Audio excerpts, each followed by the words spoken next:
Olá, hoje a gente vai tentar explicar uma coisa que é muito importante para a gente compreender as mudanças que o mundo vem passando. Ela diz respeito a uma questão de caráter, digamos, ideológico, que é por que os russos são tão conservadores. O primeiro ponto, indiscutível, é, digamos assim, de alcance civilizacional. Os russos passaram por um período sob governo socialista, entre 1921 e 1991, 70 anos, mas desde a fundação, vamos dizer assim, da raça, quase 1000 anos atrás, eles são cristãos ortodoxos, são católicos ortodoxos. E os ortodoxos, eles são conservadores. Não interessa se são romenos, servos da igreja de Antioquia, se são gregos, se são russos, se são búlgaros. A igreja ortodoxa é, das vertentes do cristianismo, provavelmente uma das mais conservadoras que tem, certo? Então, esse conservadorismo, ele se desenvolveu diante de uma espécie de luta espiritual contra o catolicismo, perfeito?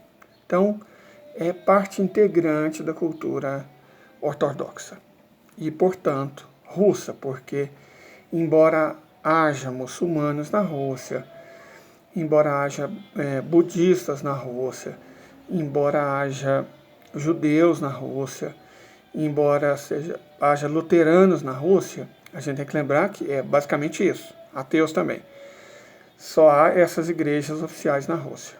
Não se pode ser católico na Rússia. Na verdade você não pode ter uma igreja católica que seja romana, não pode. Tem algumas igrejas católicas, mas não é bem católica, né? É outra coisa. E não pode, não tem evangélico na Rússia. Testemunho de Jeová lá é tratado como terrorista. Eles são afiliados como terroristas. Então, a Rússia não é bem um país da liberdade religiosa. Você tem as religiões oficiais, ortodoxa, luterana, budista, islâmica, judaica. Você pode ser ateu. Existem algumas outras denominações que são toleradas, certo? Você pode ser xamanista, né? Xamanista também sem problema. Mas não se pode ser crente na Rússia. E não é conveniente ser católico lá também não. Perfeito? Então é isso. E claro, você pode ser ateu. Não há nenhum problema quanto a isso. Isso é a Rússia. Mas o principal fator, eu acho, além desse, então não é nem o principal, um fator muito importante além desse, tem a ver com os governos de Mikhail Gorbachev, que destruiu a União Soviética, e Boris Yeltsin, que quase destruiu a própria Rússia. Gorbachev, ele é apresentado pelo Ocidente como um cara que fez profundas mudanças, mas na verdade ele foi uma besta incompetente. Ele pega a ideia que a China desenvolveu com sucesso. Qual a ideia que a China desenvolveu com sucesso? Sobre Deng Xiaoping. A China abriu o país para multinacionais instalarem-se nas zonas econômicas especiais, localizadas principalmente no Sudeste. A ideia da China foi brilhante. Falou assim, multinacionais instalam-se aqui no Sudeste da China, nessas zonas econômicas especiais, mas a gente fica com metade dos lucros. Perfeito? Para as empresas estava ótimo, porque o custo da mão de obra na época era baixíssimo. Só um adendo aqui. Aquele tempo que o chinês ganhava $20 não existe mais não. O chinês médio hoje ganha bem mais que o brasileiro médio. Os salários aumentaram bastante. Mas enfim, naquela época era realmente muito baixo. E as multinacionais foram. Só que o governo chinês foi muito inteligente. Porque ele ficava com metade dos lucros.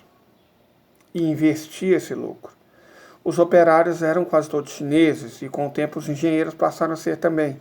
E eles aprenderam tecnologia, começaram a fazer engenharia reversa, produzir os próprios produtos, investiram o dinheiro.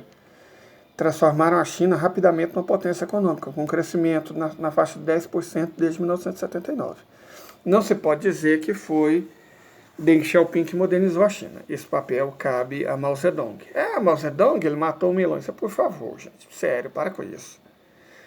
Mao Zedong, e ele fez o mais importante para a China, que foi garantir as suas fronteiras, certo? Ele fez a bomba atômica, muito importante, e junto com o Zhou Enlai, ele estabelece uma série de parâmetros que criaram a China moderna.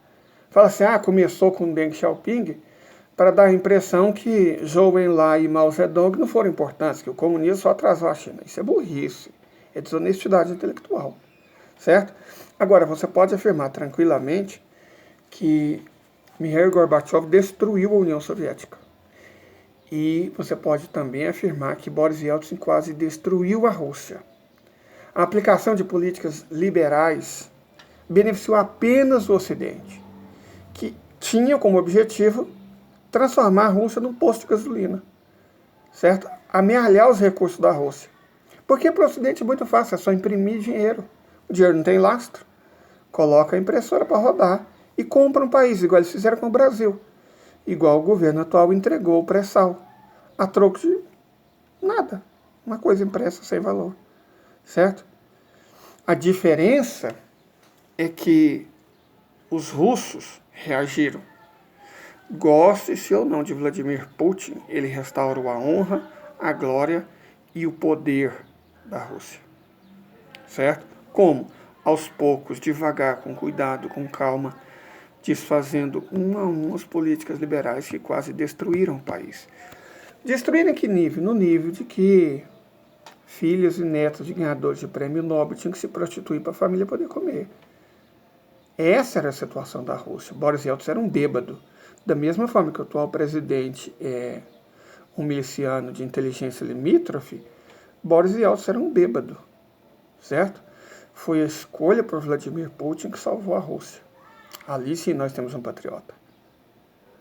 Vladimir Putin era um patriota. E ele se recusou a beijar a mão dos Estados Unidos. Correto? Agora, à medida que ele ascendeu o poder e a glória russa, ele começou a ir contra os valores do Ocidente. E entre esses valores estava o liberalismo, de lembrança horrível para a esmagadora maioria dos russos. Certo? Porque os russos viram que é viver sob um governo liberal. E é mais ou menos o que os brasileiros estamos vivendo, basicamente desde o que não é por 10 centavos, né? Mas principalmente, pouco antes do golpe, o governo do golpista Michel Temer e o atual governo do presidente Jair Bolsonaro. Isso mostra o que é um governo liberal. Quem se lembra dos governos Collor, que também entregou o nosso país para o estrangeiro, e Fernando Henrique Cardoso, que igualmente privatizou, né? Inventaram o tucanês, desestatizou a economia, entregando várias multinacionais para estrangeiros, várias estatais, perdão, para estrangeiros. Então, nós temos outro exemplo triste aí. Perfeito? Quem se lembra desses governos sabe do que eu estou falando. Isso é o liberalismo. E é contra isso que a Rússia se insurge.